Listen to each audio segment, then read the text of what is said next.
কবরে বাঁশ পচার আগে লাশ পচে যায়। ভাই, এই শরীর নিয়ে আমরা এত অহংকার, এত গর্ব, এত কথা কেন?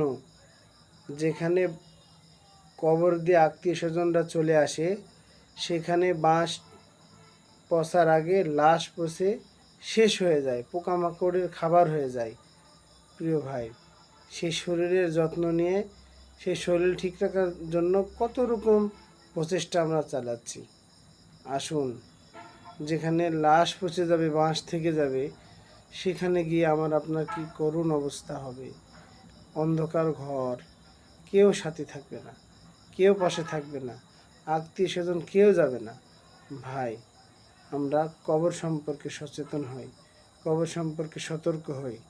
আল্লাহ আমাদের কবুল করুন, আমিন।